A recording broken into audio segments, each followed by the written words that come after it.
దానికి ముందుగా రోమాపత్రిక 12వ అధ్యాయము 11వ వచనం చదువుకుందాం. రోమాపత్రిక, రోమేయులకు రాసిన పత్రిక 12వ అధ్యాయము 11వ వచనం. 12వ అధ్యాయము 11వ వచనాన్ని మనం చదువుకుందాం.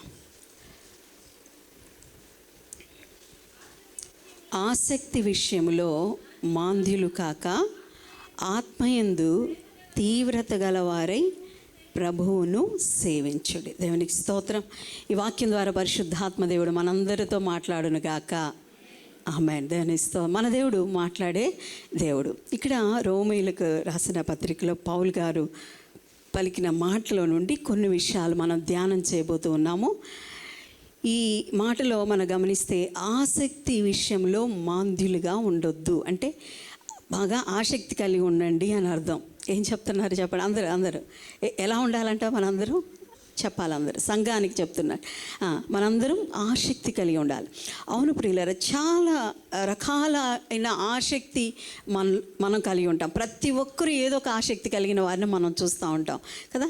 ఒక్కొక్కరు ఒక్కొక్క విషయంలో ఆసక్తిని ప్రదర్శిస్తూ ఉంటారు. కొంతమందికి పాటలు వినే విషయంలో ఆసక్తి, పాటలు పాడే విషయంలో ఆసక్తి, తర్వాత కొంతమందికి వస్తువులు కొనే విషయంలో ఆసక్తి, వస్త్రాలు కొనే విషయంలో ఆసక్తి, కొంతమందికి స్నేహం చేసే విషయంలో ఆసక్తి, కొంతమందికి బంధు ప్రీతి అనే ఒక ఆసక్తి, ఇలా రకరకాల ఆసక్తి కలిగిన ఉన్న వారిని మనం చూస్తాం. మనకు కూడా చాలా రకాలైన ఆసక్తి మనము కలిగి ఉంటాం జనరల్గా. కానీ ఇక్కడ ఆధ్యాత్మికంగా దేవుడు పౌలు గారి ద్వారా మనందరికీ తెలియపరుస్తున్న విషయం, మనం ఏ విషయంలో ఆసక్తి కలిగి ఉండాలి అనే విషయాన్ని ఈరోజు మనం నేర్చుకోబోతున్నాం. ఆసక్తి కలిగి ఉండాలి, ఆత్మయందు తీవ్రత కలిగి ఉండాలి. ఏ విషయంలో తీవ్రత? ఆత్మలో తీవ్రత కలిగి ఉండాలి. కాబట్టి ఆసక్తి అనేది చాలా ప్రాముఖ్యమైనది. నేను చాలాసార్లు చెప్తూ ఉంటాను కదా, ఆసక్తి లేకపోతే దేవుడు కూడా ఏం చేయలేడంట. అందుకని మన ఆసక్తి అనేది మనముగా తెచ్చుకోవాలి, ఆసక్తిని అన్ని విషయాల్లో. కాబట్టి బైబిల్ గ్రంథంలో చాలా మంది ఏ విషయాల్లో ఆసక్తి కలిగి ఉన్నారు, ఆ ఆసక్తి కలిగి ఉండడం ద్వారా వాళ్ళ జీవితాలు ఎలా మరల్చబడ్డాయి, దేవుడు వారిని ఎలా మెచ్చుకున్నాడు, దేవుడు మెచ్చుకోదగ్గ వ్యక్తులుగా ఎలాంటి విషయాల్లో వాళ్ళ ఆసక్తిని ప్రదర్శించారు అనే విషయాలు మనం ధ్యానం చేయబోతున్నాం. నేను అన్నీ చెప్పలేకపోవచ్చు, ఇది ఎంతవరకు కొనసాగితే అంతవరకు కొనసాగి మళ్ళీ తర్వాత మనం కంటిన్యూ చేద్దాం. మొట్టమొదటిగా ఒక వ్యక్తిని మేము ముందు పెట్టాలనుకుంటున్నాను. ఇప్పుడు మనం సంఖ్యాకాండం తీద్దామా? సంఖ్యాకాండం 25వ అధ్యాయము, సంఖ్యాకాండం 25వ అధ్యాయము 13వ వచనాన్ని మనం చదువుకుందాం. సంఖ్యాకాండము 25వ అధ్యాయము 13వ వచనం. సంఖ్యాకాండం 25:13. అది నిత్యమైన యాజక నిబంధనగా అతనికి అతని సంతానమునకును కలిగిండును. ఏలయనగా అతడు తన దేవుని విషయమందు ఆసక్తి గలవాడై ఇశ్రాయేలీయుల నిమిత్తము ప్రాయశ్చిత్తము చేసెను. దేవునికి స్తోత్రం. ఇక్కడ ఇతను దేవుని విషయంలో ఆసక్తి కలిగిన వాడై, ఎవరి విషయంలో ఆసక్తి కలిగి ఉన్నాడట? ఈ అధ్యాయాన్ని మనం ఒకసారి ధ్యానం చేద్దాం. ఈ అధ్యాయం అంతా మనం చదివితే, ఈ 25వ అధ్యాయాన్ని మనం గమనించినట్లయితే, ఈ అధ్యాయంలో ఇశ్రాయేలీయుల చరిత్రలో చాలా దురదృష్టకరమైన, బాధకరమైన సంఘటన వివరించబడినట్లుగా మనం చూస్తూ ఉన్నాం. ఏంటంటే, దేవుడు తన ప్రజలైన ఇశ్రాయేలీయులు కొన్ని నిషేధించాడు. ఆయన దేవుని ప్రజలందరూ ప్రత్యేకించబడిన వారు. అవునా? మనందరం ఎవరని చెప్పండి? లోకంలో ఉన్న లోకస్తులుగా మనం ఉండకూడదు. దేవుడు సంఘం అంటే లోకంలో నుండి బయటికి తీసుకొని వచ్చిన దాన్ని సంఘం అని. మనందరం దేవుని ప్రజలం, ప్రత్యేకించబడిన వారం. అయితే ఇశ్రాయేలీయులకి దేవుడు కొన్ని నిషేధాలు, ఇవి మీరు చేయకూడదు, ఇది మీరు చేయకూడదు అని నిషేధించినవి కొన్ని ఉన్నాయి. అంటే దేవుడు వద్దు అన్నది వద్దన్నట్లుగానే బ్రతకాలి, కానీ వారు అలా చేయలేదు. ఈ అధ్యాయంలో మనం గమనించినట్లయితే, ఎవరితో అయితే సంబంధ బాంధవ్యాలు ఏర్పాటు చేసుకోవద్దని దేవుడు చెప్పాడో, ఎవరితో అయితే స్నేహపూరితంగా ఉండొద్దు అని చెప్పాడో, అలాంటి వారితోనే బంధాలు ఏర్పాటు చేసుకొని మోయాబీయులు, మిద్యానీయులైన వారితో కలిసిపోయి, దేవుడు ఏదైతే వాడికి సంబంధించిన విషయాల్లో చేతులెత్తి మొక్కటం కానీ, లేక వారికి సంబంధించిన విషయాల్లో అర్పణలు అర్పించడం కానీ నిషేధించాను నేను, మీరు ఇలా చేయొద్దు అని తన ప్రజలైన ఇశ్రాయేలుకి దేవుడు చెప్పినా కానీ వారు ఆ మాట వినకుండా వాళ్ళ ఇష్టానుసారంగా ప్రవర్తించిన ఆ అధ్యాయంలో అంటే మిద్యానీయులతో సంబంధాలు ఏర్పాటు చేసుకున్నారు. ఇది దేవునికి బహుకోపం పుట్టించింది. దేవుడు ఎంత ప్రేమ కలిగిన దేవుడో అంతే రోషం కలిగిన దేవుడు. ఆయన ఎంత ప్రేమ కలిగిన దేవుడో అంతే అంటే పాపాన్ని సహించలేని వాడు, పరిశుద్ధుడు ఆయన. కాబట్టి ఈ పరిశుద్ధుడైన దేవునికి ఇది చాలా కోపాన్ని పుట్టించింది. వీరు ఏం చేశారంటే ఎవరిదైతే సంబంధాలు పెట్టుకోవద్దని దేవుడు చెప్పాడో, ఎవరి ఆచారాల ప్రకారం వెళ్ళొద్దు అని చెప్పాడో వారితో కలిసిపోవడం, వారితో స్నేహం చేయటం, వారు చేసిన వీళ్ళు కూడా చేయటం, అలా చేయటం వల్ల దేవుని కోపం రగులుకుందంట. చదువుతాం ఆ మాట మనం చూడండి 25వ అధ్యాయంలోనే అక్కడ ఒక మాట ఉంటుంది. 3వ వచనం, అట్లు ఇశ్రాయేలీయులు బయల్పెయోరుతో కలుసుకొనినందున వారి మీద యెహోవా కోపము రగులుకొనెను. చెప్పా కదా, ఆయన పాపాన్ని సహించలేడు, పాపాన్ని ఓర్వలేడు. కానీ అదే సమయంలో పాపి పశ్చాత్తాపడితే క్షమిస్తాడు, కాదంటలా. కానీ పాపాన్ని మాత్రం ఆయన ఓర్చుకునే దేవుడు కాదు. తన ప్రజలై ఉన్నప్పటికీ నా ప్రజలే కదా, నేను ఏర్పాటు చేసుకున్న వారే కదా, నన్ను వెంబడిస్తున్నవారే కదా అనుకోలేదు. ఏదైతే వద్దు అన్నారో దాన్ని చేసినందుకు దేవుని కోపం వారి మీద రగులుకుందంట, వారి మీద రగులుకుంది. అప్పుడు ఏం జరిగిందో తెలుసా? తెగులు వచ్చిందంట. ఆ తెగుల్లో 24,000 మంది చచ్చిపోయారట. వింటున్నారా? తెగుల్లో 24,000 మంది చచ్చిపోయారంట.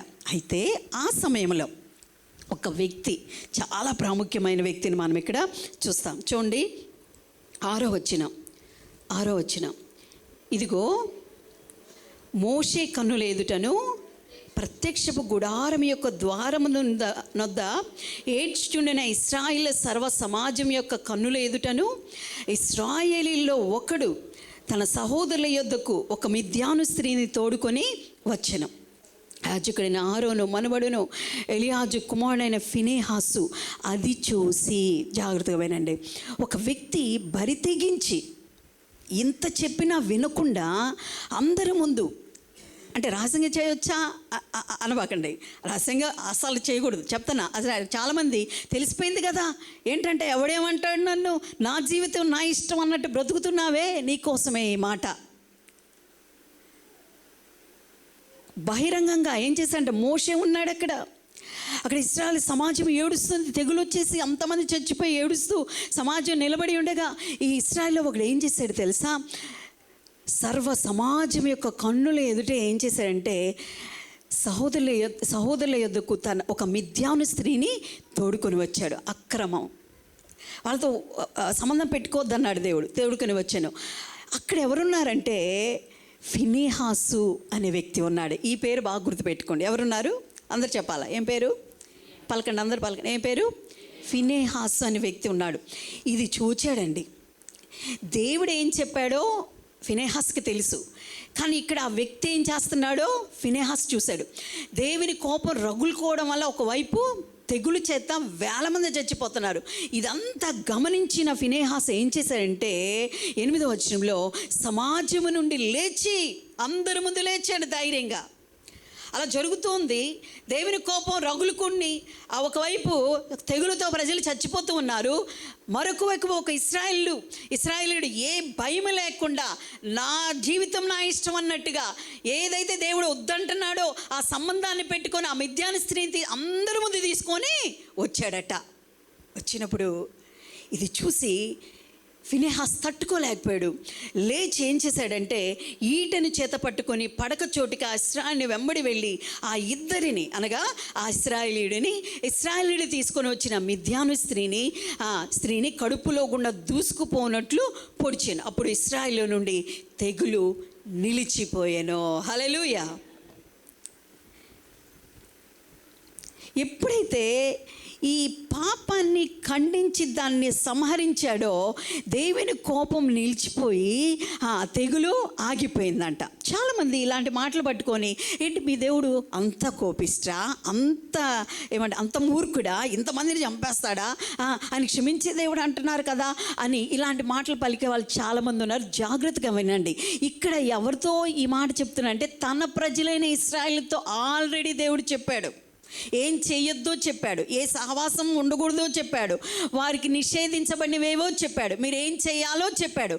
చెప్పిన తర్వాత కూడా చేస్తే పనిష్మెంట్ ఖచ్చితంగా ఉంటుంది. ఆ పనిష్మెంట్ కిందే దేవుడు తెగుళ్ళను పంపించాడు. తెగుళ్ళను పంపించిన ఆ టైంలోనైనా ఎవరైనా రోషం పూనుకొని దేవుని పక్షంగా దేవుని ప్రతిష్టను కాపాడేవాడు ఎవడైనా ఉన్నాడంటే ఒక్కడు ముందుకు రాలేదు. కానీ అంతమందిలో ఫినెహాసు లేచాడు, అంతమందిలో ఫినెహాసు రోషాన్ని పూనుకున్నాడు, అంతమందిలో ఫినెహాసు దేవుని యొక్క గౌరవాన్ని కాపాడాలనుకున్నాడు, దేవుని యొక్క ప్రతిష్టతను కాపాడాలనుకున్నాడు, దేవుని కొరకు రోషంగా నిలబడాలనుకున్నాడు, దేవుని పక్షంగా నిలబడాలనుకున్నాడు. ధైర్యంగా లేచి ఆ ఇద్దరిని చంపి వేయగానే అక్కడ తెగులు నిలిచిపోయిందంట. ప్రియులారా, ఫినెహాసులో ఉన్న గొప్ప విషయం ఏంటో తెలుసా? ఫినెహాసు పాపానికి శిక్ష విధించడం ద్వారా దేవుని ప్రతిష్టతను నిలబెట్టిన వాడయ్యాడు. దేవుని ప్రతిష్టతను నిలబెట్టిన వాడయ్యాడు. దేవునికి గౌరవాన్ని తెచ్చిన వాడయ్యాడు. దేవుని నామాన్ని మహిమ తెచ్చిన వాడయ్యాడు. ప్రజల మీదకి వచ్చిన ఆ భయంకరమైన శిక్షను ఆపిన వాడయ్యాడు. కాబట్టి ఇక్కడ దేవుని విషయంలో ఎంత ఆసక్తి అంటే, ఒక మాట బైబిల్లో దేవుని పేరుకి ఎలాంటి కల్మషం రాకుండా ఉండాలి అని దేవుని పక్షంగా నిలబడిన వ్యక్తుల్లో ఫినెహాసు కూడా ఒకడు. దేవునికి ఎక్కడ, దేవుని నామానికి అవమానం రాకూడదు, దేవునికి ఎక్కడ దేవుని నామానికి ఎక్కడ కూడా కల్మషం రాకూడదని దేవుని పక్షంగా రోషం కలిగి నిలబడిన వ్యక్తులు కొంతమంది ఉన్నారు. వాళ్ళల్లో ఫినెహాసు కూడా ఒకడు. మీకు ఎవరైనా గుర్తొస్తున్నారా? దేవుని పక్షంగా రోషంగా నిలబడిన వాళ్ళు ఎవరైనా గుర్తొస్తున్నారా? దావీదు. Very good. నిజంగా దావీదు ఏమంటారు చదవండి. మొదటి సమూయేలు గ్రంథం 17వ అధ్యాయము 26వ వచనాన్ని మనం చదువుకుందాం. మొదటి సమూయేలు గ్రంథం 17వ అధ్యాయము 26వ వచనం. 17:26. దావీదు జీవము గల దేవుని సైన్యమును తిరస్కరించుటకు ఈ సున్నతి లేని ఫిలిష్తీయుడు ఎంతటి వాడు, వాణ్ణి చంపి ఇశ్రాయేలీలో నుండి ఈ నింద తొలగించిన వానికి బహుమతి ఏమని అంటే, చూసారా, దావీదు దేవుని పక్షంగా, అంటే దేవునికి పేరుకు ఎలాంటి కళంకం రాకూడదు అని రోషంగా నిలబడి, అరే జీవం కలిగిన దేవుని సైన్యమును, దేవుని బిడ్డలను తిరస్కరించే సున్నతి లేని వీడెవడు? కానీ అంత గట్టి మాట చెప్పడానికి దావీదులో వయసు లేదు, సామర్థ్యం లేదు, బలము లేదు, నైపుణ్యత లేదు, ఏమీ లేదు. తనకున్నదల్లా దేవుని విషయంలో రోషమే. అవును ప్రియులారా, మన దేవుడు పరిశుద్ధుడైన దేవుడు, మన దేవుడు ప్రేమ కలిగిన దేవుడు, మన దేవుడు సత్యవంతుడైన దేవుడు, మన దేవుడు జీవం కలిగిన దేవుడు. ఈ జీవం కలిగిన దేవుని విషయంలో ఆయన పేరుకు కళంకం కలగకుండా రోషం కలిగి నిలబడే వ్యక్తుల కోసం ఆయన ఎదురు చూస్తున్నాడు. దేవుని పట్ల ఇలాంటి ఆసక్తి కలిగి ఉండే వారి కోసం ఆయన ఎదురు చూస్తూ ఉన్నాడు. ఆ కాలంలో ఫిలిష్తీయుడైన గొలియాతు ఛాలెంజ్ చేసి బెదిరిస్తూ ఉన్న ఆ సమయంలో ఎంతో నైపుణ్యత, వయసున్న వాళ్ళు, లేక యుద్ధ సామర్థ్యత కలిగిన వాళ్ళు ఎంతోమంది ఉన్నప్పటికీ ఎవరు రోషము పూనుకొని దేవుని పేరుకు కళంకం కలగకుండా ఆయన కోసం రోషంగా నిలబడిన ఒక్కడు ముందుకు రాలేకపోయాడు. కానీ ఒక్క దావీదు రాగలగటానికి గల విషయం ఏంటో తెలుసా? తనకున్న సామర్థ్యతని బట్టి కాదు, బలాన్ని బలగాన్ని బట్టి కాదు, కానీ కేవలం దేవుని విషయంలో ఉన్న ఆసక్తి. హల్లెలూయా. దేవుని నామానికి కళంకం కలగకుండా ఉండడం కోసం అడ్డుపడే వారి కోసం దేవుడు ఎదురు చూస్తూ ఉన్నాడు. ఇశ్రాయేలీల్లో వేల మంది తెగులు చచ్చిపోతుంటే అందరూ చూస్తూ ఉండిపోయారు. కానీ పాపాన్ని సంహరించి దేవుని నామానికి కళంకం రాకుండా రోషంగా నిలబడిన ఫినెహాసు లాంటి వాళ్ళు ఆ రోజుల్లో ఆయన ఒక్కడు ఫినెహాసు నిలబడి రోషంగా ఆ తెగులు ఆగిపోవటానికి కారణమయ్యాడు. అలాగే ఫిలిష్తీయుడైన గొల్యాతు బెదిరిస్తూ ఉన్నప్పుడు దావీదు కూడా రోషంగా నిలబడిన వ్యక్తిగా మనం చూస్తున్నాం. ఇంకో వ్యక్తి గురించి చెప్పండి, మీకు తెలుసు ఇంకో వ్యక్తి ఎవరు రోషంగా? వెరీ గుడ్, ఏలియా. మనందరికీ తెలుసు కదా, 450 మంది ప్రవక్తలు, బయలు ప్రవక్తలు. అప్పుడు కూడా ఇశ్రాయేలు 2 తలంపుల మధ్య తడబడుతున్నారు. అంటే కొంతమంది దేవుని ప్రజలైన వారు ఎలా ఉన్నారంటే దేవుణ్ణే వెంబడించాలి, కానీ సగం లోకం సగం దేవుడు అన్నట్లుగా బ్రతుకుతూ ఉన్నారు. కానీ యేసయ్య మన నుండి కోరుకుంటున్న విషయం ఏంటో తెలుసా? సంపూర్ణంగా పరిపూర్ణంగా ఆయన్ని వెంబడించే వారి కోసం ఆయన ఎదురు చూస్తున్నాడు. ఆయన కోసం, ఆయన నామానికి కళంకం రాకూడదు అని, ఆయన నామ ఘనత కోసం రోషం కలిగి నిలబడే వ్యక్తుల కోసం ఆయన ఎదురు చూస్తున్నాడు. తన కోపాగ్నిని ఆపివేసి ప్రజలందరినీ రక్షించే ఒక మధ్యవర్తుల కోసం ఆయన ఎదురు చూస్తూ ఉన్నాడు. ప్రియ సహోదరా, సహోదరి, మన దేవుడు పరిశుద్ధుడైన దేవుడు, పరిశుద్ధత పవిత్రత కలిగిన ఆ దేవుని కోసం నిలబడే వ్యక్తుల్లో నువ్వు ఒక ఫినిహాస్ లాగా ఉండగలగటాన్ని నువ్వు ఇష్టపడుతున్నావా? నీకు ఆసక్తి ఉందా? ఏముండాలి మనకి చెప్పండి? అంటే యవనస్తులు 64 యవనస్తులు అంటే చాలా బలవంతులు కదా. మనం ఈ వయసులో ఏదైనా బలవంతులు, మీరు అందరూ బలవంతులు. దేవుని కోసం నేను నిలబడాలి, దేవుని నామానికి కళంకం రాకుండా ఒక రోషం కలిగిన వ్యక్తిగా నేను నిలబడాలి అనే ఆసక్తి నువ్వు ప్రదర్శించగలిగినట్లయితే దేవుడు నిన్ను కూడా వాడుకుంటాడు. చాలాసార్లు మనం ఏమనుకుంటాం తెలుసా? నేనేం పనికొస్తాను, నాకేమొచ్చు, నాకంత జ్ఞానం ఏది, నాకు బైబిల్ ఏమొచ్చు, నాకెవరు తెలుసు? నీకెవరు తెలియనక్కర్లా, ఏం తెలియనక్కర్లా. దేవుని వాక్యాన్ని నువ్వు చదువుతూ ఉండగానే దేవుని ప్రసన్నత నీ మీదకి దిగి వస్తుంది. హల్లెలూయా. నేను ఒక సాక్ష్యాన్ని ఈ మధ్య విన్నాను, నాకు ఎంత సంతోషం కలిగించి దేవుని ఎంతో స్తుతించాను. ఒక ముస్లిం సహోదరుడు సాక్ష్యం చెప్పినప్పుడు అతను చాలా తన భార్య పట్ల చాలా క్రూరత్వాన్ని ప్రదర్శిస్తూ ఉండేవాడట, చాలా క్రూరత్వాన్ని ప్రదర్శిస్తూ ఉండేవాడట. అంటే ఆమె దేవుని ఎరిగినందుకు, యేసు ప్రభుని ప్రార్థన చేస్తున్నందుకు, అంతకుముందుగానే ఆయన చాలా ఇబ్బంది పెడుతూ ఉంటే ఎవరో ద్వారా యేసు గురించి తెలుసుకొని ఆ సహోదరి, ప్రభువా నువ్వు ప్రతి వ్యక్తి హృదయాన్ని మార్చగలవట, నా కుటుంబం సమాధానం లేదు, నెమ్మది లేదు, నా భర్త ఉండి చాలా అంటే ముందు బాగున్నాడు, తర్వాత అంతా ఎందుకో ఇలా అయిపోయాడని చెప్పి ఏడ్చి ప్రార్థన చేస్తూ ఉండేదట. అయితే ఆ తర్వాత చాలా స్టోరీ జరిగిన తర్వాత దేవుడు గొప్పవాడు కదా, ప్రార్థన ఆలకించే దేవుడు, జవాబిచ్చే దేవుడు. భార్య ప్రార్థన దేవుడు ఆలకించాడు. ఒక ఫ్రెండ్ అతన్ని కలుసుకోవడం, ఆ ఫ్రెండ్ ద్వారా అతను బైబిల్ చదవడం ప్రారంభించాడంట. బైబిల్ చదివేటప్పుడు మత్తయి సువార్త నుండి చదువుతూ ఉన్నప్పుడు ఆ పేర్లేదో అర్థం కాక తిరిగేసి వెళుతూ ఉండగా మత్తయి సువార్త 5వ అధ్యాయంలోకి వచ్చేసరికి ఆ అధ్యాయంలో ఉన్న వచనాలు చదువుతున్నప్పుడు ఆయనకు ఆశ్చర్యం కలిగిందట. హృదయ శుద్ధి కలిగిన వారు ధన్యులు, వారు దేవుని చూస్తారు. అంటే నేను చదివిన గ్రంథాల్లో ఇలాంటి శ్రేష్ఠ వాక్యులు నేను ఎక్కడ చదవాలి? ద్రోహి అనకూడదు, ఇంకా కొన్ని పదాలు ఉంటాయి కదా, ఇలా పలకకూడదు, ఇలా పలికితే నరకానికి వెళ్తారు అని కొన్ని వచనాలు చదివినప్పుడు ఆయనకు ఆసక్తి రేకెత్తిస్తూ ఉన్నాయంట ఆ మాటలు. నేను ఎన్నడూ ఇలాంటి మాటలు ఎక్కడ చదవలేదే, చాలా బాగున్నాయి అని చెప్పి ఒక్కోటి చదువుకుంటూ వెళుతూ ఉండగా, ఎందుకు ఈ మాట చెప్తున్నా అంటే ప్రియులారా, దేవునితో మనం సహవాసం చేస్తూ ఉండగా, నువ్వు దేవుని పట్ల ఆసక్తి ప్రదర్శిస్తూ ఉండగా, దేవుని విషయాల్లో ఆసక్తిని నువ్వు చూపిస్తూ ఉండగా, దేవుని కోసం, దేవుని నామానికి కళంకం రాకూడదు, దేవుని కోసం నేను రోషంగా నిలబడాలని ఆసక్తి నువ్వు ప్రదర్శిస్తూ ఉండగా దేవుని ప్రసన్నత నీ మీదకి ఎలా వస్తుందో నేను చెప్తూ ఉన్నాను ఆ సాక్ష్యంలో నుండి. అతనట అలా చదువుతున్నాడట. లూకాసు వార్త 15వ అధ్యాయంలోకి వచ్చేసరికి అక్కడ పోగొట్టుకున్న నాణ్యం గురించి, తప్పిపోయిన కుమారుడు దగ్గరికి వచ్చి తప్పిపోయిన కుమారుడు గురించి అలా చదువుతూ ఉండగానే తనకు తెలియకుండానే కళ్ళం నీళ్ళు కారడం ప్రారంభించినాయంట.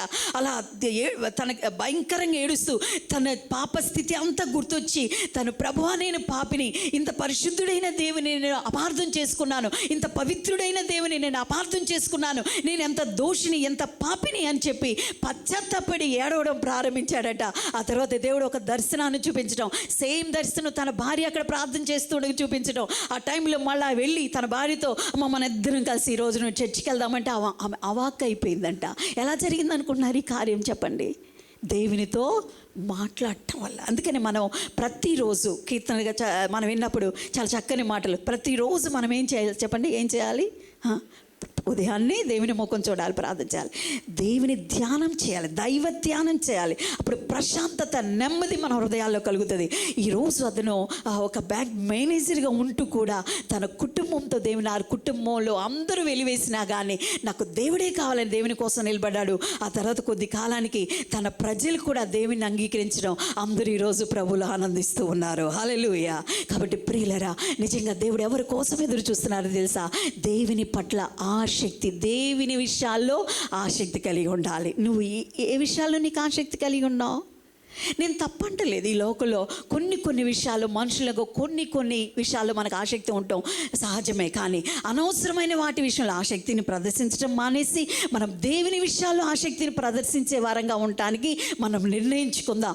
దేవుని విషయంలో ఆసక్తి కలిగిన ఫినెహాసు దేవుని కోసం, అంటే దేవుని పేరుకి, దేవుని నామానికి కళంకం రాకూడదని బహు రోషంతో, ఎవరు తన పక్షంగా వచ్చి ఫినెహాసు నేనున్నా కానీ అని ఎవరేం అనలా, కానీ ఎవరితో ఆయన సంప్రదింపులు జరిగించలేదు. ఇది నా దేవునికి ఇష్టం లేదు, ఇది నా దేవునికి కోపం కలిగించిన విషయం, దీన్ని ఎలాగైనా నేను అంతమొందించాలి అని చెప్పి అడ్డుపడి నిలబడి తెగించి త్యాగంతో దేవుని కోపానికి ప్రజల మధ్య నిలబడి ఆ తెగులు ఆగటానికి కారణమయ్యాడు. హల్లెలూయా. ప్రియులారా, దేవుని నామాన్ని అవమానపరిస్తే, దేవునికి వ్యతిరేకంగా మనం ప్రవర్తిస్తే, దేవుని కోపానికి గురి అవుతే వచ్చే భయంకరమైన సంఘటనలు చాలా భయంకరమైనవి. కానీ వాటి మధ్యలో దేవుని కోపాన్ని ఆపే వారంగా మనం ఉండడానికి నిర్ణయం తీసుకోవాలి. ఏ విషయాలు ఆసక్తి ఉండాలి చెప్పండి?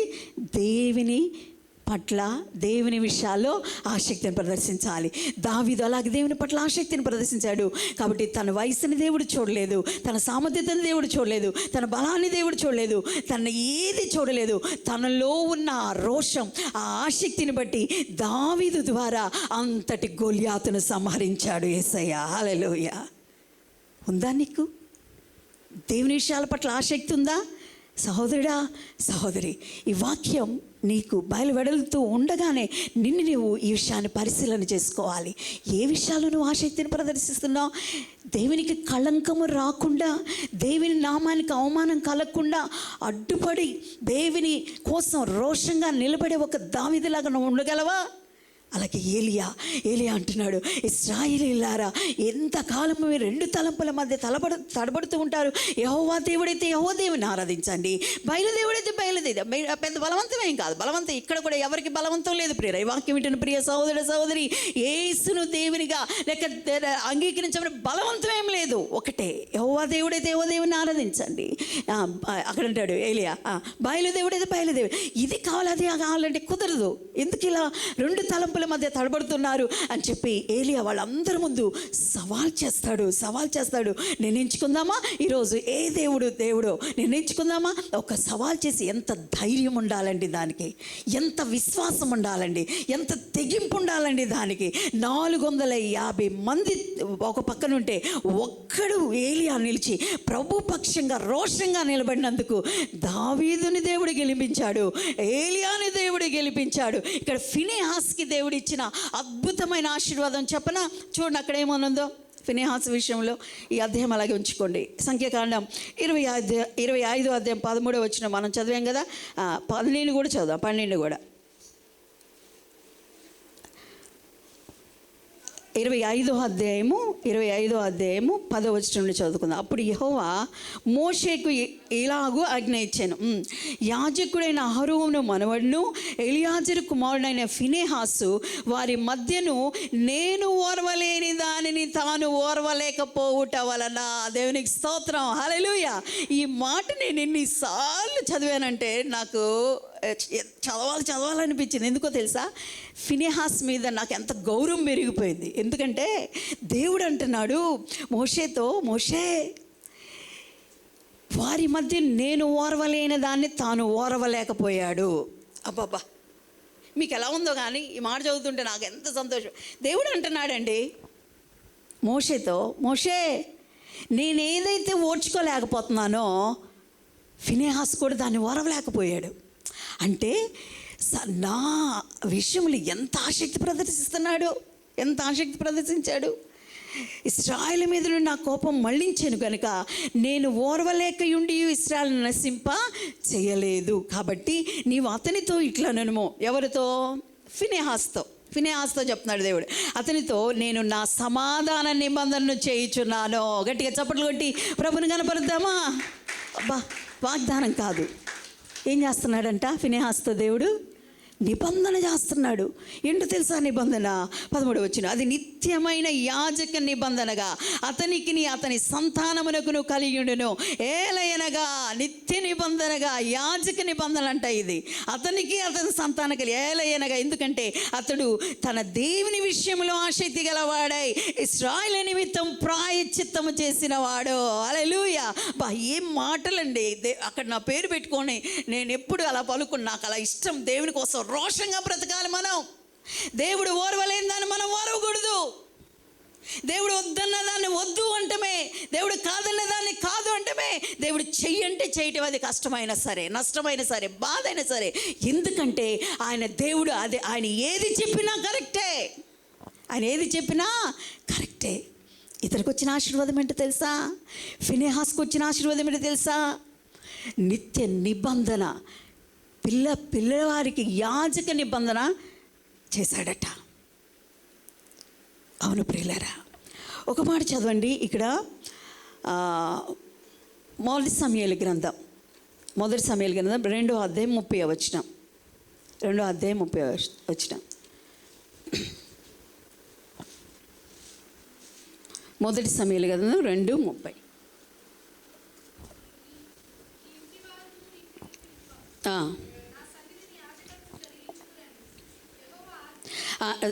మళ్ళీ చదువు.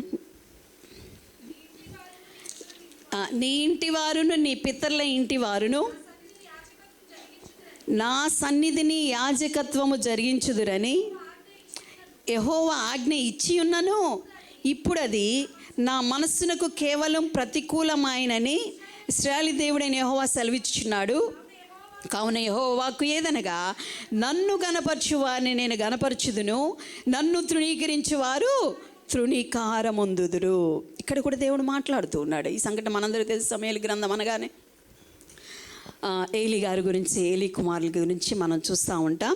అయితే ఇక్కడ మాత్రం చాలా బాధకరమైన మాటలు అన్నమాట. దేవుడు సమూయేలుతో అంటాడు కదా, సమూయేలు నువ్వు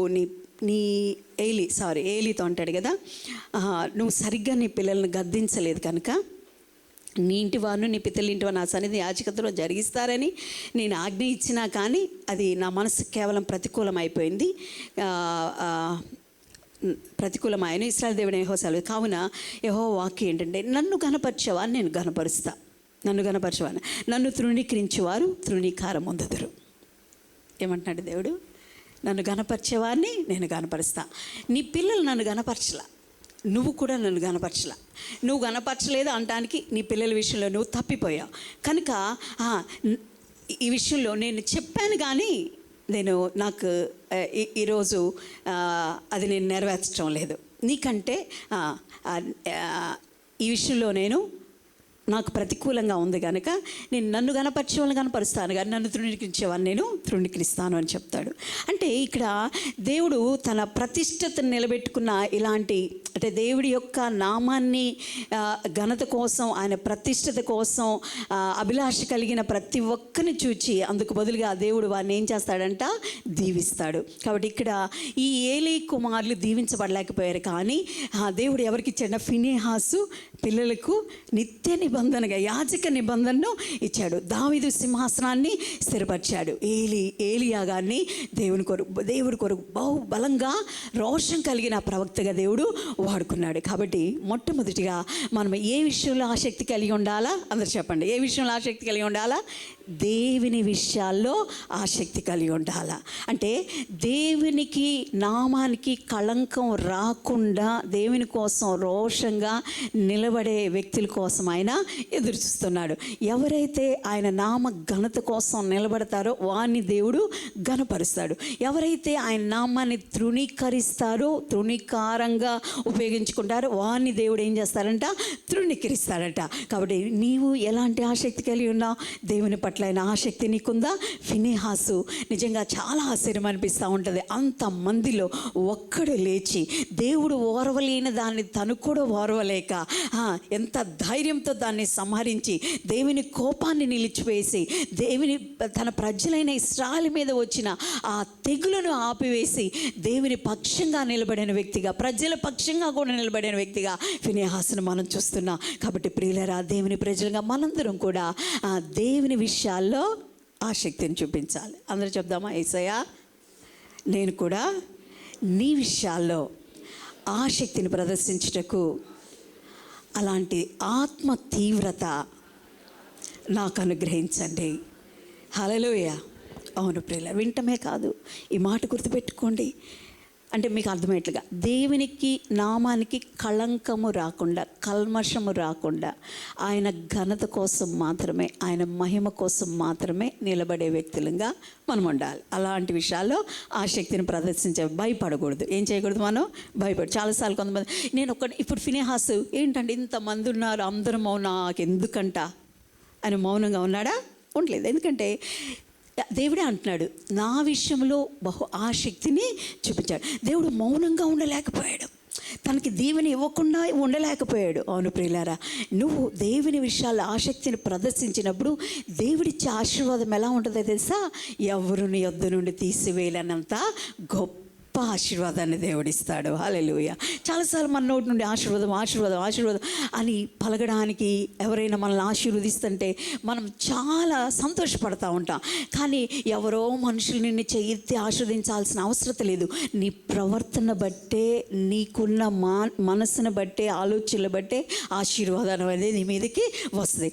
ఫినెహాసు మౌనంగా ఉండలేకపోయాడు. అందరూ మౌనంగా ఉన్నారు, అందరూ మాకెందుకులే అన్నట్టున్నారు. చాలా అందరికీ తెలుసు దేవుని కోపం వచ్చేసింది, అయ్యో తెగులుతో ఇలా అయిపోతున్నాం, దాన్ని సంహరించాలని అందరికీ తెలుసు, దాన్ని తీసేసేయాలని అందరికీ తెలుసు. కానీ ఎవరు ముందుకు రాలేదు. కానీ ఎవరు వచ్చారు? ఎంతమంది? నేను కూడా ఒక ఫినెహాస్ లాగా ఉండాలనుకుంటున్నారు, ఉండాలనుకుంటున్నారా అంతేగాని ఉన్నారా అనలా నేను కదా. ఆసక్తి, దేవునికి స్తోత్రం, హల్లెలూయా. అలాంటి ఆసక్తి మనందరం కూడా కలిగి ఉందాం గాక. రెండవదిగా మనం 69వ కీర్తన ఒకసారి మనం తీద్దాం. 69వ కీర్తన 9వ వచనం. 69వ కీర్తన 9వ వచనం.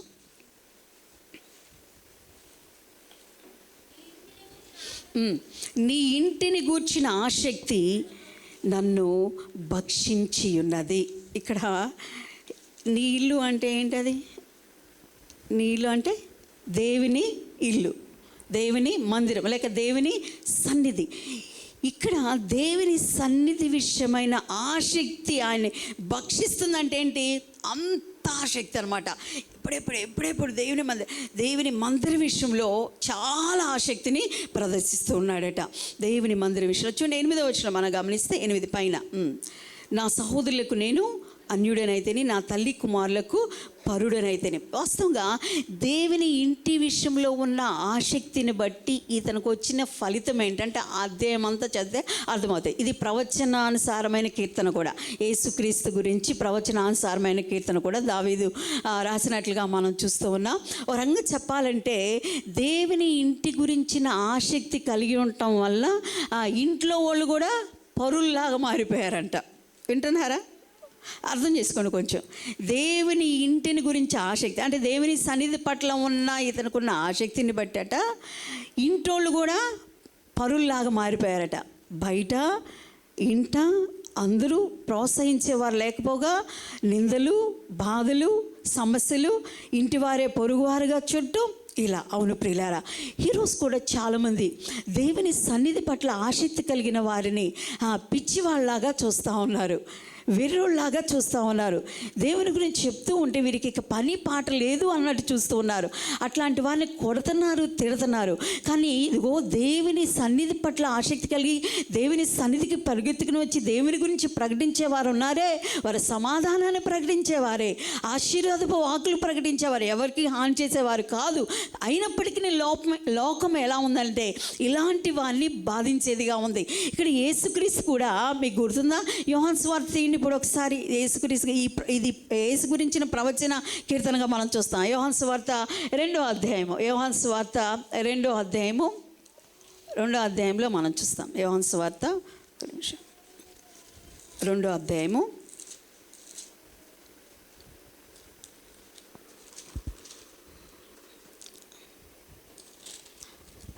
2వ అధ్యాయంలో 17వ వచనం. ఆయన శిష్యులు, నీ ఇంటిని గూర్చిన ఆసక్తి నన్ను భక్షించునని రాయబడి ఉన్నట్టు జ్ఞాపకం చేసుకోండి. ఏ సందర్భంలో ఇది జ్ఞాపకం చేసుకున్నారు? ఆ వచనాల్లో మనం చూస్తే మనందరికీ తెలుసు. యేసుక్రీస్తు తను శిలువ మరణానికి ముందుగా దేవాలయంలోకి వెళ్ళినప్పుడు దేవాలయంలో ఏం జరుగుతుందంట? అందరు చెప్పాలి. ఏం జరుగుతుంది దేవాలయంలో? వ్యాపారాలు జరుగుతుంది. దేవాలయంలో ఏం జరగాలండి వాస్తవంగా? అందరు చెప్పండి. దేవాలయంలో ఈ చర్చిలో ఏం జరగాల? ఆరాధన జరగాల, అవునా? ప్రార్థన జరగాల, స్తుతి జరగాల, వాక్యం వినబడుతూ ఉంటుంది. కానీ అక్కడ ఏం జరుగుతుందంటే దేవాలయంలో వ్యాపారాలు జరుగుతూ ఉన్నాయి. దేవుని చాలా కోపం వచ్చేస్తుంది అనమాట. ఆయన కోపడిన సందర్భాలు చాలా తక్కువ. ఇక్కడ చాలా కోపాన్ని ప్రదర్శించి ఆయన కొరడానే తీసుకుంటాడంట. నా తండ్రి ఇల్లును మీరు వ్యాపార పెట్టిల్లుగా మారుస్తారా అని. అప్పుడు శిష్యులు ఈ ప్రవచనాన్ని జ్ఞాపకం చేసుకుంటారు యేసయ్య గురించి. ఇది మనం చదివిన 69వ కీర్తనలో మాట అనమాట. ఏంటి ఆ ప్రవచనం? అక్కడ క్లారిటీగా ఉందో చూడండి. నీ ఇంటిని గూర్చిన ఆసక్తి నన్ను భక్షించుచున్నది. అంటే దేవుడు మన యేసుప్రభు ఒక మంచి మాదిరి. దేవుని ఇంటిని గురించిన ఆసక్తి విషయంలో, మందిర విషయంలో, దేవుని సన్నిధి విషయంలో నీ ఆసక్తి ఎలా ఉంది? ఎప్పుడెప్పుడు దేవుని మందిరానికి వెళ్దామనే ఆసక్తి నీకుందా? రెండవదిగా, వెళ్ళడం ఒకటైతే దేవుని మందిరం అనే ఈ దేహాన్ని కూడా మనం ఏం చేసుకోవాలి? శుద్ధిగా ఉంచుకోవాలి. ఎలా ఉంచుకోవాలి చెప్పండి? శుద్ధిగా ఉంచుకోవాలి. ఒకసారి పాస్టర్ గారు చెప్తుంటే విన్నాను. యవనస్తుల గుడికిలో యవనస్తులు అందరూ ఉండగా ఆయన అడుగుతున్నాడు, మీరందరూ బైక్లు వేసుకొచ్చారా అని అడిగాడు. బైక్ అందరూ బైకుల మీద వచ్చాం అన్నాను. మరి మీ బైకుల్లో నేను సముద్రపు నీరు ఇస్తాను పోయింది అంటున్నాడు, పెట్రోల్ ట్యాంక్లో అని. అంటే ఎలా పోస్తాం? ఏమైపోయింది మరి బండి? అసలు పెట్రోల్ అక్కడ పెట్టండి. పెట్రోల్ బండిలో డీజిల్ పోస్తేనే, డీజిల్ బండిలో పెట్రోల్ పోస్తేనే ఇంజిన్ ఏమైపోయిందంట? పాడైపోయింది. అలాంటిది ఈ దేహం అనే ఈ దేవాలయంలో, దేహాన్ని దేవుడు ఏమంటారు తెలుసా? ఆలయం అంటాడు. దీనిలో మనం ఏముండాలో అయి ఉండాలి, కానీ ఏం పోయకూడదు అయి పోస్తే, ఏం చేయకూడదు అయి చేస్తే అవన్నీ ఏమైపోతాయి? పాడైపోయి పనికి రాకుండా పోతాం. ఈరోజు చాలామంది యేసయ్యని నమ్ముకున్నాను, ఎందుకని నాకు ఇలా ఉంది, ఎందుకని ఇలా ఉంది. ఏం నమ్ముకోవడం అంటే ఏంటి? యేసుని వెంబడించడం అంటే ఏంటి? యేసులాగా జీవించడమే. అందుకనే నాకు ఒక పాట అంటే చాలా ఇష్టం. నేను ఎప్పుడు పాటలు ముందు ఒంటరిగా పాడుకున్న తర్వాత అందరి ముందు పాడతాను, ఎందుకంటే దాన్ని బాగా ఆస్వాదించుకుంటా ఉంటాం. చాలా ఇష్టమైన పాట. జీవితంలో నీలా ఉండాలని యేసు నాలో ఎంతో ఆశ ఉన్నది. ఏముందంటే ఈయనకి? జీవితంలో నీలా ఉండాలని యేసు నాలో ఎంతో ఆశ ఉన్నది. తీరునారా కోరిక చేరితి ప్రభు పదల చెంత. తీరునారా కోరిక చేరితి ప్రభు పదల చెంత. జీవితంలో నీలా ఉండాలని యేసు నాలో ఎంతో ఆశ ఉన్నది. జీవితంలో నీలా ఉండాలని యేసు నాలో ఎంతో ఆశున్నది. హల్లెలూయా. ఏం ఆశ అంటే ఈయనకి? యేసయ్యా ఎవరెవరికి ఉండాలి ఇది? అందరు చెప్పండి, ఎవరెవరికి ఉండాలి ఈ ఆశ? ఈ ఆసక్తి ఎవరికి ఉండాలా? అందరికీ. నాకు చెప్పండి, నాకు ఉండాలి. ఉందా నీకు? మరి ఉంటే నువ్వు ప్రాక్టీస్ చేస్తావు క్రిస్టియానిటీని. క్రైస్తవ్యం జీవించేది, చెప్పేది కాదు, నోటితో చెప్పేది కాదు, జీవించి చూపించేది క్రైస్తవ్యం. క్రీస్తులాగా మనం బ్రతకాలి. క్రీస్తు ఓర్వలేని దాన్ని మనం ఓర్వకూడదు. క్రీస్తు వద్దన్న దాన్ని మనం చేయకూడదు. చేయమన్న దాన్ని చేయాలి. దేవుని కొరకు రోషంగా మనము బ్రతకాలి. దేవుని సన్నిధి పట్ల ఆసక్తి. ఆయన సన్నిధికి వెళ్ళాలన్న ఆసక్తి ఒకటైతే, ఆయన సన్నిధిలో పరిశుద్ధంగా జీవించాలి ఆయన ప్రజలు అనేది ఇంకొక ఆసక్తి. మనం ఆయన సన్నిధికి వెళ్ళాలన్న ఆసక్తి అందరికీ ఉంటుందండి. ఎందుకు ఉంటుంది తెలుసా? కొంతమందికి బాగా దుఃఖం వచ్చినప్పుడు ఉంటుంది. ఎందుకు? ఆదరణ కోసం కదా. కొంతమంది బాగా ఆనందంగా ఉన్నప్పుడు, క్రిస్మస్ పండగ లాంటప్పుడు మంచి మంచి ప్రోగ్రామ్స్ జరుగుతాయి, పాటలు పాడటానికి, ఆ వాతావరణం దానికోసం పరిగెత్తుతూ ఉంటారు. కొంతమంది ఆసక్తి కలిగి ఉంటారు. కానీ మనం మెయిన్గా మన పరిశుద్ధ జీవితాన్ని కొనసాగించే విషయంలో ఆసక్తిని ప్రదర్శించాలి. అందుకే దేవుని గురించి యేసు ప్రభువే మనకు మాదిరి అండి. నా తండ్రి ఇంటిని గురించిన నీ ఇంటిని గూర్చిన ఆసక్తి నన్ను భక్షించుచున్నది. అంటే రోజు రోజుకి నేను అంటే అంటే ఏమంటారంటే, ఏదైనా విషయం మనకి ఇష్టమైన దానికోసం ఎదురు చూసేటప్పుడు ఏమంటాం? నా కళ్ళు కాయలు కాసిపోయినాయి అంటాం. ఇలాంటి మాటలు పలుకుతాం. ఆయన అలాగున దేవుని ఇంటి పట్ల ఆసక్తిని ప్రదర్శించాడు. ఆయన సన్నిధికి వెళ్ళడం ఒకటి, రెండవదిగా పరిశుద్ధంగా జీవించడం మరొకటి. కాబట్టి ప్రియులారా, ఎలాంటి ఆసక్తిని మనం ప్రదర్శిస్తున్నాం? ఆయన సన్నిధి పట్ల నీకు ఆసక్తి ఉన్నదా? చాలామంది ఆదివారాలు కూడా లెక్క చేయకుండా ఎక్కడ పడితే అక్కడికి వెళ్ళే వాళ్ళు ఉంటే నాకు ఆశ్చర్యం అనిపిస్తుంది. నేను కోపం రాదు కానీ బాధ వస్తుంది. ఆశ్చర్యం ఒకటి, బాధ వస్తుంది. ఆశ్చర్యం ఎందుకు కలిగిద్దంటే, అన్నిటికంటే శ్రేష్టమైన స్థలం దేవుని మందిరం కదా. అది కూడా దేవుని ఆజ్ఞ. ఆదివారం ఆయన సన్నిధిలో అందరూ ఉండి మనం ఆరాధించాలి. ఎందుకని వీళ్ళకి ఈ అవగాహన లేదేంటబ్బా అనేది ఒక ఆశ్చర్యం. బాధ ఏంటంటే, ఎందుకు ఇంతకాలంగా దేవుని సన్నిధికి వస్తూ కూడా ఒక నిర్ణయం తీసుకొని నేను ఆదివారం మందిరంలోనే ఉండాలి అనే నిర్ణయం తీసుకోలేకపోతున్నారే అంటే, దాటలేని సమస్యల గురించి నేను చెప్పటం లేదండి. కొంతమందికి అంటే విపరీతంగా అంటే రాలేని పరిస్థితి గురించి నేను మాట్లాడటం లేదు, కానీ నీలో ఆసక్తి గురించి నేను అలాంటి ఆసక్తి నీకుందా? రెండవదిగా మందిరం విషయంలో ఆసక్తి అంటే మన జీవితాన్ని పరిశుద్ధంగా ఉంచుకోవాలి. ఎలా ఉంచుకోవాలి చెప్పండి? పరిశుద్ధంగా ఉంచుకోవాలి. శుక్రవారం మనం ఒక వాక్యం చూసాం కదా. దానియేలు ఎంత అద్భుతమైన వ్యక్తి అంటే దానియేలు తనది కాని రాజ్యంలో అంటే చెరగా కొనిపోబడి ఒక బానిసగా ఉన్నప్పటికీ దేవుని కోసం ఎంత రోషంగా నిలబడ్డాడండి దానియేలు. అసలు ఎంత రోషంగా నిలబడ్డాడు. నా ముందున్న ప్రమాదం కంటే నా దేవుని వాగ్దానం గొప్పది అని నమ్మినవాడు. హల్లెలూయా. నా దేవుని కోసం నేను పవిత్రంగా జీవించాలని నిశ్చయం కలిగి ఒక నిర్ణయం కలిగి జీవించి దాన్ని కట్టుబడి నిలబడిన వాడు దానియేలు. ప్రియులారా, నువ్వు దేవుని ఇంటి పట్ల ఎలాంటి ఆసక్తిని ప్రదర్శిస్తున్నావు? దేవుని సన్నిధికి వచ్చే విషయంలో. రెండవదిగా దేవుని మందిరం అనబడే మన దేహాన్ని కూడా మనం ఎలా ఉంచుకోవాలి చెప్పండి? పరిశుద్ధంగా ఉంచుకోవాలి. ఏం తినాలి అవి తినాలి, ఏం తాగాలి అవి తాగాలి. దానికి మించి నువ్వు ఉపయోగించేవా ఏమైపోయింది? ఇంజిన్ పాడైపోయినట్టుగా మన జీవితాలు ఏమైపోతాయి? నాశనం అయిపోతాయి. ఏ వయసులో ఎలా ఉండాలో బైబిల్ చాలా స్పష్టంగా అన్నిటిని బోధిస్తోంది. దాన్ని తగ్గట్లుగా మనం జీవించి దేవుని ఆశీర్వాదాలు మనము ఇంకొక విషయాన్ని కూడా నేను చెప్తాను. మూడవది కూడా మనం ముగించుకుందాం. మూడవ ఆసక్తిని గురించి మనం చూద్దాం. అపోస్తల కార్యాల గ్రంథం 17వ అధ్యాయము 11వ వచనాన్ని మనం చదువుకుందాం. అపోస్తల కార్యాల గ్రంథం 17వ అధ్యాయము 11వ వచనం. 17-11.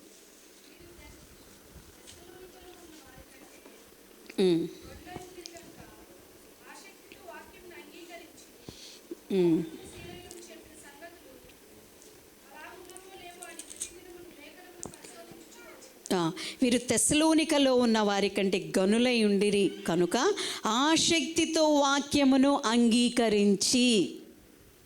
వీరికి ఎలాంటి ఆసక్తి ఉందంట? వింటున్నారా? వాక్యాన్ని అంగీకరించి, ఆసక్తితో వాక్యాన్ని అంగీకరించిన వీరు ఎవరంటే బెరయా సంఘం వాళ్ళు. అందరూ చెప్పండి, ఏ సంఘం గుర్తుందా మీకు? బెరయా సంఘం గురించి. బెరయా సంఘం అనగానే మనకు గుర్తు రావాల్సింది ఏంటంటే, వాళ్ళట ఎవరైనా వాక్యం చెప్తే అలాగున్నదో లేదో అని పరిశీలన చేసి తెలుసుకొని బాగా బలపడేవాళ్ళంట. అంటే వాక్యం పట్ల చాలా ఆసక్తిని ప్రదర్శించేవాళ్ళట. పౌలు, శీల వీళ్ళు బెరయాకు వచ్చారు.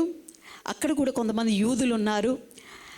అంతకుముందు ప్రాంతంలోకి వెళ్ళినప్పుడు తరిమేశారు వాళ్ళని. ఇక్కడేంటి ఇలాంటివి ప్రకటిస్తున్నారంటే, మళ్ళీ వీళ్ళు ఇక్కడికి బెరయాకు వచ్చారు. వారు వచ్చి యూదుల సమాజ మందులో ప్రవేశించారు. వీరు తెస్సలోనికలో ఉన్న వారి కంటే చాలా గనులంట.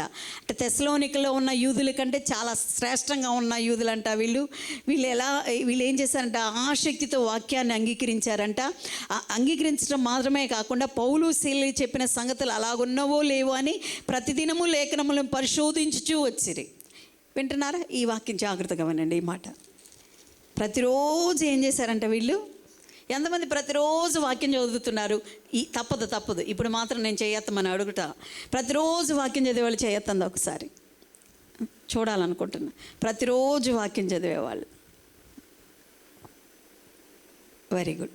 వాళ్ళందరిని బట్టి దేవుని స్తుతిస్తున్నాను. గట్టి చప్పట్లు కొట్టండి. మిగిలిన వాళ్ళు, చదవని వాళ్ళు ఎత్తండి. ఇప్పుడు ప్రతిరోజు వాక్యం చదవని వాళ్ళు ఏంటి, దేనికి ఎత్తరా కొంతమంది? ప్రతిరోజు వాక్యం చదవని వాళ్ళు పైకి ఎత్తండి చెయ్యి. సరే ఛేదించండి. ప్రతిరోజు వాక్యం చదవని వాళ్ళు, మీరు రోజు అన్నం కూడా తింటలేదన్న వాళ్ళు చేయొద్దండి. ప్రతిరోజు వాక్యం ఖచ్చితంగా చదవాలి. అసలు ఫోన్ చూడకుండా ఉంటామండి. మేము వాక్యమే కాదు ఫోన్ కూడా చూడమన్న వాళ్ళు చేయొద్దండి.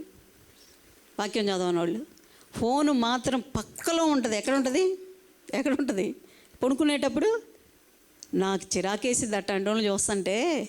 అసలు అవసరం అంటారు? అసలు నాకు అర్థం కాదు. ఫోను ఎంతవరకు వాడాలో అంతవరకు వాడాలి. దేవుడు ఏదైనా వస్తువును ఇచ్చినప్పుడు దాన్ని ఎంతవరకు వాడాలో అంతవరకు వాడాలి.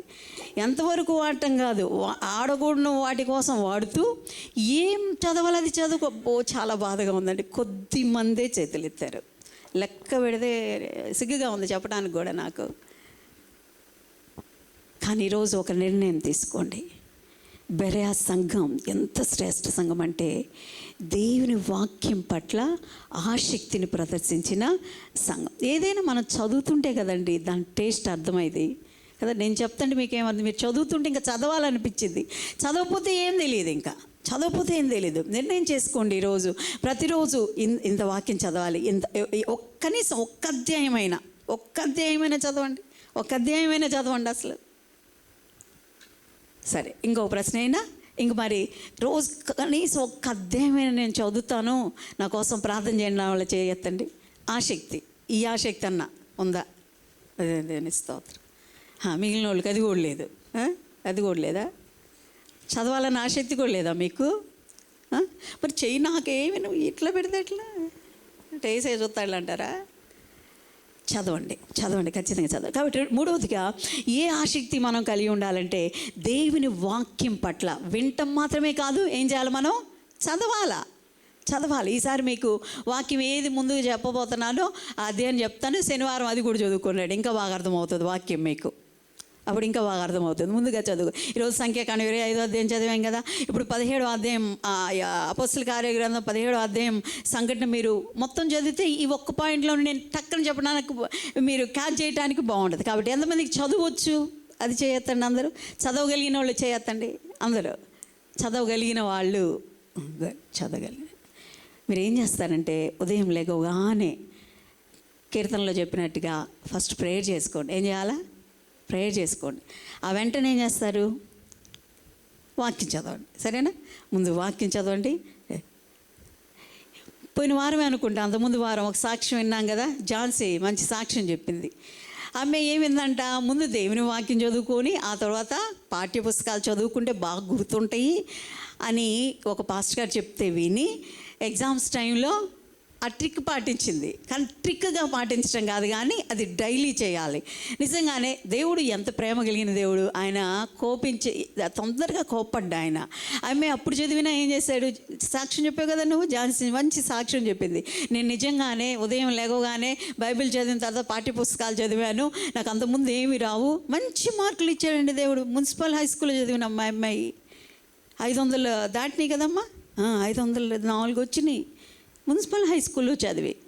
అంత బాగా రాలేదంట. ఆ బైబిల్ చదివి పాఠ్యపుస్తకం చదివితే అవన్నీ గుర్తున్నాయంట. చక్కగా అటెంప్ట్ చేసి వచ్చింది, మంచి మార్కులతో ఉత్తీర్ణత కలిగింది. అది ఒక్కసారి ఆలోచించి ఝాన్సీ, అలాగే మిగిలిన వాళ్ళు కూడా ఆలోచించి, అది రోజు చేస్తే ఎలా ఉంటుంది, ఇంకా ఎప్పుడో ఒకసారి చేస్తే అంత ఫలితం దేవుడు ఇచ్చాడంటే ప్రతిరోజు చేస్తే ఎలా ఉంటుంది. ఈరోజు నేను మీ అందరిని ప్రోత్సహిస్తూ ఉన్నాను, ప్రతి ఒక్కళ్ళు ప్రతిరోజు ఏం చేద్దాం, అందరూ చెప్పాలా, ఏం చేయాలా, హడావుడికి లేసేసి కళ్ళు నలుపుకొని డ్యూటీలకి గబగబ పరిగెత్తటం కాదు, చక్కగా ఒక క్రమాన్ని పాటిద్దాం. క్రిస్టియానిటీ క్రమంతో కూడిందై ఉండాలి. ఏదో ఆదివారం బైబిల్ తీసుకొని వచ్చి కూర్చొని వెళ్ళేది కాదు. ప్రతిరోజు క్రమాన్ని మనం చూపించాలా. ఉదయం లేవగానే ఎప్పుడు లేస్తే ఒక్క 10 నిమిషాల ముందు ఒక అధ్యాయం చదవడానికి పెద్ద టైం పడుతుంది కదా. ఎంత బాగుపోయినా ఎంత టైం లేకపోయినా కొంచెం రోజు లేసేదానికంటే ఒక 10 నిమిషాలు, ఒక 15 నిమిషాల ముందు లేచి చక్కగా ఫ్రెష్ అయిపోయి కొంచెం ప్రార్థన చేసుకొని దేవుని స్తుతించి, స్తుతించండి, చాలుసారి స్తుతించండి, దేవుని స్తుతించండి, దేవుని గణపరచండి. ఆ తర్వాత ఒక అధ్యాయం చదవండి, బయటికి వెళ్ళండి. ఎంత ప్రశాంతత ఉంటుందో తెలుసా, అసలు ఎంత నెమ్మది ఉంటుందో తెలుసా. ఆ రోజు దేవుడు మాట్లాడతాడు నీతో.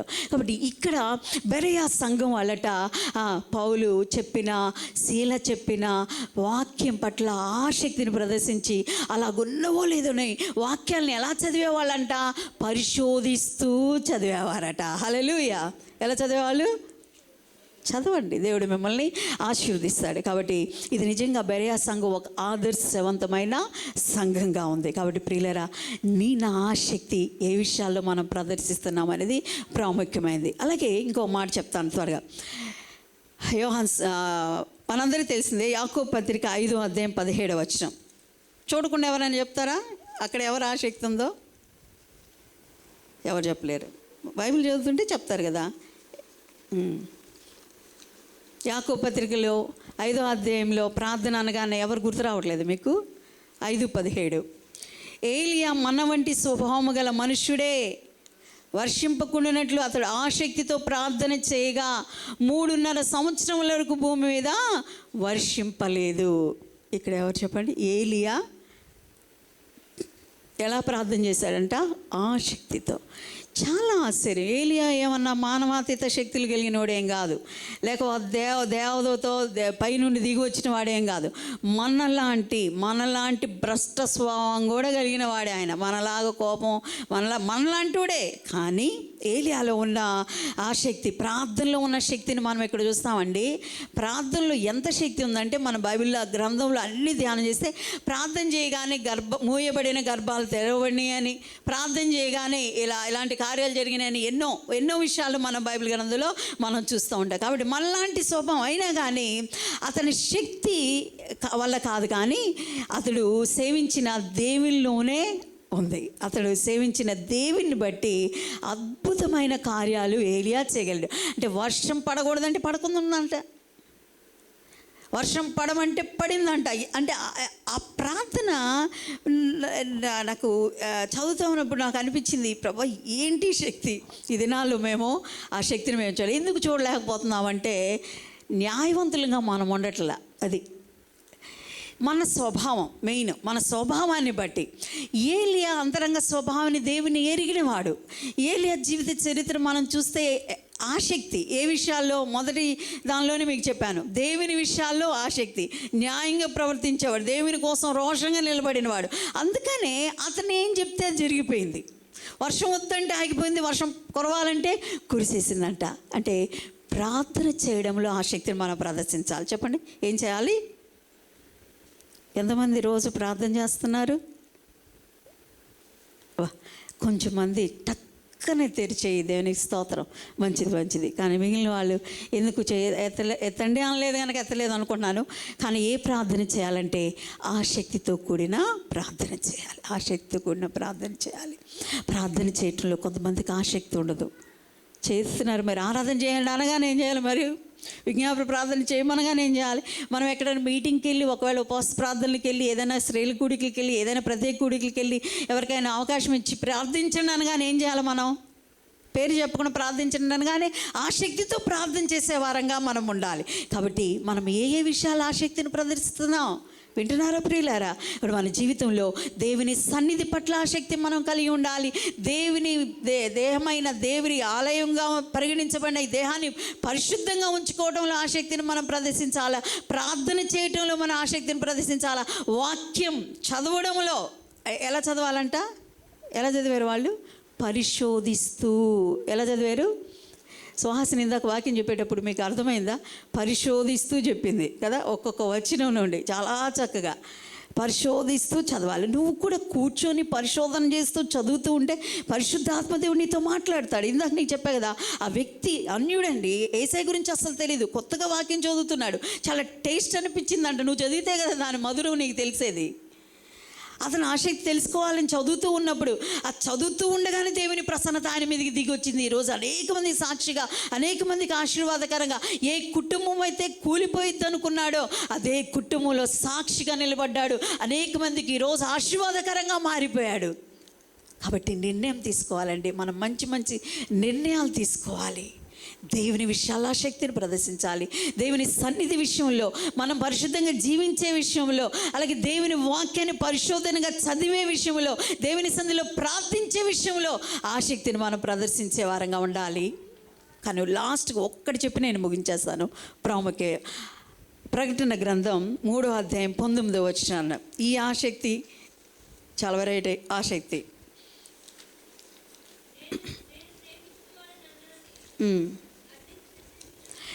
నేను ప్రేమించు వారినందరినీ గద్దించి శిక్షించుచున్నాను గనుక నీవు ఆసక్తి కలిగి మారు మనస్సు పొందుము. నేను ప్రేమించు వారినందరినీ గద్దించి శిక్షించుచున్నాను గనుక మారు మనస్సు, నువ్వు ఆసక్తి కలిగి మారు మనస్సు పొందము. ఈ ఆసక్తి ఏంటా? ఏ ఆసక్తి అంటే సరిచేయబడే ఆసక్తి. ఏ ఆసక్తి చెప్పండి? సరి చేసుకోవాలన్న ఆసక్తి మనకు ఉండాలి. ఇది కూడా మనందరం కలిగి. చాలామందికి అన్నీ బాగానే అంటారు, వాక్యం చదువుతామండి మేము, బాగా ప్రార్థన ఇందాక ఎత్తారు కదా మీరు, అందరూ దేవుని స్తోత్రం, వాక్యం చదవాలి, ప్రార్థన చేయాలి, తర్వాత దేవుని సన్నిధి విషయంలో దేవుని విషయాలు ఆసక్తి ఉండాలి, ఇవన్నీ ఉండాలి. కానీ సరి చేసుకునే విషయాల్లో ఆసక్తి దగ్గరికి వచ్చేసరికి నేనంత పర్ఫెక్ట్, నేను సరి చేసుకునేది ఏముంది అన్నట్టుగా ఉంటారు కొంతమంది. ఇక్కడ ఈ సంఘం గురించి దేవుడు మాట్లాడుతూ, నువ్వు చల్లగానైనా వెచ్చగానైనా లేవు, నులివెచ్చని స్థితిలో నువ్వు ఉన్నావు. 2 రకాలుగా ప్రవర్తిస్తున్నావు. నువ్వు ఎట్లా ప్రవర్తిస్తున్నావు? 2 రకాలుగా.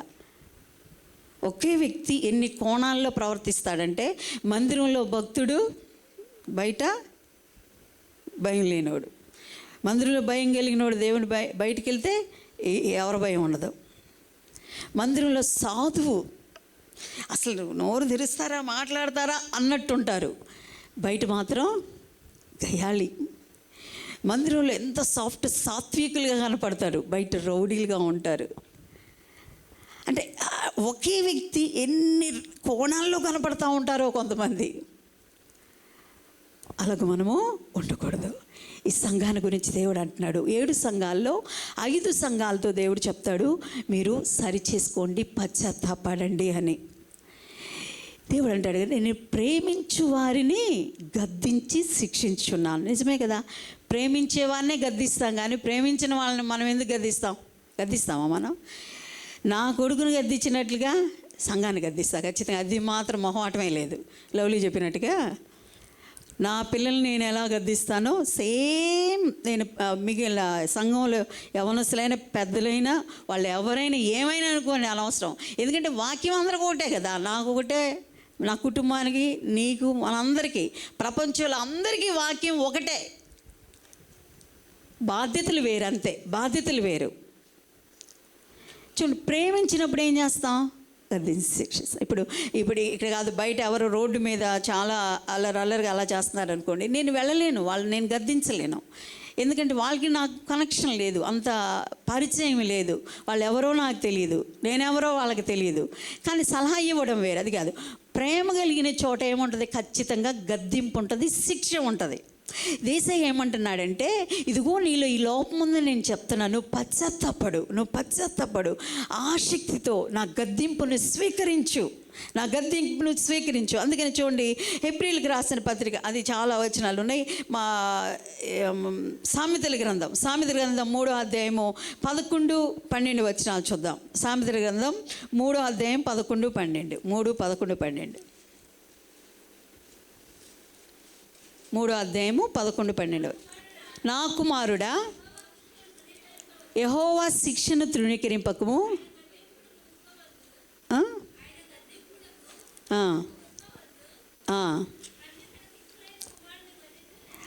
తండ్రి తనకిష్టమైన కుమారుని గద్దించు రీతిగా యెహోవా తన్ను ప్రేమించు వారిని గద్దించును. దేవునికి స్తోత్రం, హల్లెలూయా. ప్రేమించే వారిని ఏం చేస్తాం? గద్దిస్తాం. కానీ ఆ గద్దింపుని నువ్వు తృణీకరించొద్దు, తక్కువగా చూడవద్దు. అందుకే ప్రభు అంటాడు, నేను నిన్ను ప్రేమిస్తున్నాను కనుక గద్దించి శిక్షిస్తున్నా, నువ్వు ఆసక్తితో నువ్వు మారుమనసు పొందు. అంటే లాస్ట్గా మనం సరిచేసుకునే విషయంలో ఆసక్తి ప్రదర్శించే వారంగా ఉండాలి. దేవుడు నీ లోపాన్ని ఎక్కడైనా బయలుపరిస్తే, నీ తప్పుదాన్ని ఎక్కడైనా బయలుపరిస్తే, నువ్వు మార్చుకోవాల్సిన విషయాలను ఎక్కడైనా బయలుపరిస్తే, సరిచేసుకునే దమ్ము నీకుందా? అలాంటి విశ్వాసం నీకుందా? అలాంటి ఆత్మీయత నీకుందా? దేవుడు కోరుకున్నాడు ఇలాంటి ఆధ్యాత్మిక స్థితిలోకి నువ్వు రావాలని. వాస్తవంగా దావీదు కూడా తన జీవితంలో ఒక పొరపాటు చేశాడు, మనందరికీ తెలుసు. కానీ దావీదులో ఉన్న ఒక ఉన్నతమైన లక్షణం ఏంటో తెలుసా? నాతాను ప్రవక్త డైరెక్ట్గా ఆ వ్యక్తి ఎవరో కాదు, నువ్వే అని అంటాడు. అనగానే ఏం చేస్తాడు దావీదు? ఒప్పుకుంటాడు, చాలా పశ్చాత్తాపడతాడు, చాలా ఏడుస్తాడు. అయ్యా, నీ రక్షణానందం నాలో తీసేయొద్దు ప్రభా అని చెప్పి దేవునికి భయపడతాడు, పశ్చాత్తాపంతో ప్రార్థన చేస్తాడు, కన్నీరు కారుస్తాడు. అంటే తన సరి చేసుకోవడానికి ఇష్టపడ్డాడు. ప్రియులారా, నువ్వు ఇలాంటి ఆసక్తి నీకుందా? సరి చేసుకునే ఆసక్తిని నువ్వు ప్రదర్శించగలుగుతున్నావా? కాబట్టి దేవుడు నీ నుండి ఇది కోరుకుంటున్నాడు. కాబట్టి ఈరోజు దేవుని వాక్యం వింటున్న మనందరి జీవితాల్లో ఇలాంటి ఆసక్తి కలిగి ఉండాలని దేవుడు ఎదురు చూస్తున్నాడు.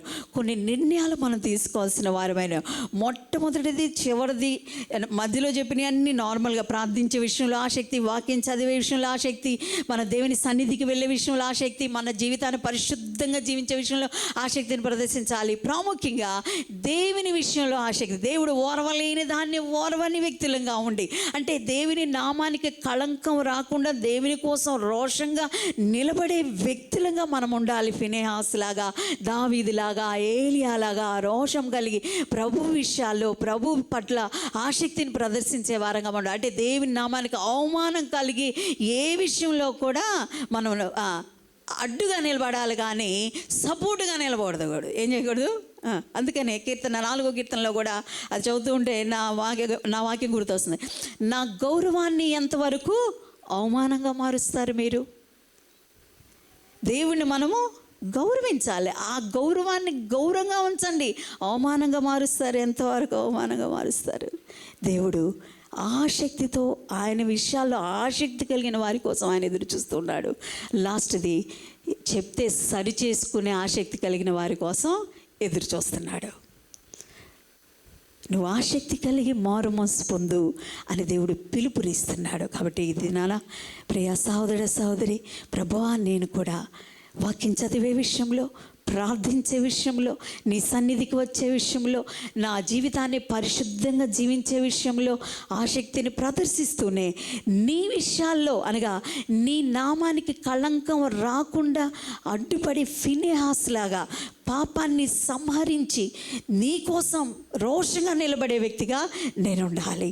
అలాగే నువ్వేదైనా చెప్పినప్పుడు సరిచేసుకునే విషయంలో ఆసక్తిని ప్రదర్శించాలి. ఇదంటే చాలామంది కోపం కాదు, అవునా కాదా? నేను చెప్పేది కరెక్టా కాదా? ఏమైనా చెప్పండి వింటాం, అంతేగాని పద్దాకులు ఇదే పని, ఇలా ఉండొద్దు, అలా ఉండొద్దు, ఇలా, అరే బైబిలే అలా చెప్తుంది, ఇలా ఉండాలి, ఇలా ఉండకూడదు, ఇలా ఉండాలి, బైబిలే సరిచేసేది. ఫైనల్గా సరి చేసుకునే విషయంలో ఆసక్తిని నువ్వు ప్రదర్శిస్తే గొప్ప బహుమతులు మనం పొందుకుంటాం. దేవుని రాజ్యాన్ని మనం స్వతంత్రించుకుంటాం. దేవుని ముఖాన్ని మనం చూస్తాం. ఆయన సన్నిధిలో ఎల్లప్పుడూ ఆనందిస్తాం. అందరం లేచి నిలబడదాం. నాలో లోపాలను మీరు తొలగించండి. అడుగుదామా? ఈ మాటలు అందరూ చెప్పండి. ప్రభువా, నేను ప్రతిరోజు వాక్యం చదవాలి. చెప్పు చెప్పు ఏసైకి చెప్పు, ఏసైకి చెప్పు. ఏసయ్యా, నేను ప్రతిరోజు వాక్యం చదవాలయ్యా, ప్రతిరోజు నేను వాక్యం చదవాలి. వాక్యం పట్ల నేను ఆసక్తిని వింటున్నాను కానీ చదవట్లేదయ్యా. నేను వ్యక్తిగతంగా బైబిల్ ధ్యానం చేయాలి, వ్యక్తిగతంగా బైబిల్ ధ్యానం చేయాలి, వ్యక్తిగతంగా బైబిల్ ధ్యానం చేయాలి.